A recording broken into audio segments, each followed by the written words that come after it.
सबसे पहले देखते हैं रिटर्न ऑन एसेट्स।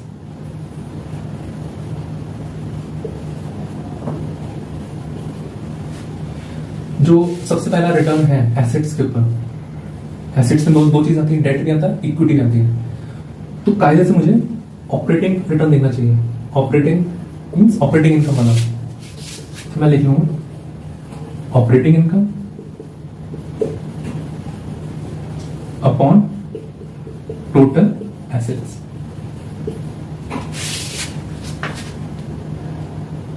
अब किसी टोटल एसेट्स को मैं ब्रेक कर दूंगा अगर दो पार्ट्स में, और रिफाइन करने के लिए मैं सिर्फ डेट और इक्विटी वाला पार्ट ले लूं। डेट में भी कौन सा, short term debt plus long term debt plus जो भी टोटल इक्विटी है। इसी को मैंने और रिफाइन कर दिया। ऑपरेटिंग इनकम लेने के बजाय मैं और रिफाइन क्वांटिटी ले रहा हूं, जिस ईबिट। ये क्या बन जाएगा हमारा, रिटर्न ऑन टोटल कैपिटल। ये हमने कैपिटल का बाइफरकेशन लिया, इक्विटी और डेट, और रिटर्न ये ईबिट।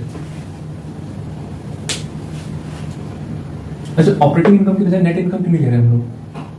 नेट इनकम इसलिए नहीं ले रहे क्योंकि नेट इनकम जाती किसके पास है, सिर्फ इक्विटी होल्डर के पास। और टोटल एसेट्स में क्या क्या आ रहा है, डेट भी आ रहा है, इक्विटी आ रही है। तो हम क्या करेंगे, अगर हमें रिटर्न ऑन एसेट्स निकालना है और नेट इनकम के हिसाब से निकालना है,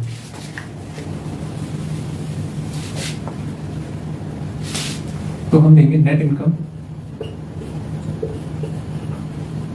प्लस, अगर डेट है तो डेट के पास कौन सी इनकम जा रही है, इंटरेस्ट इनकम, वो ऐड बैक कर देंगे। Interest into 1 minus tax. अगर नहीं होता डेट तो ये इनकम भी हमारे पास रहती और इस इनकम पे टैक्स कटता, तो टोटल नेट इनकम हमारे पास इतनी रहती अपॉन टोटल एसेट्स।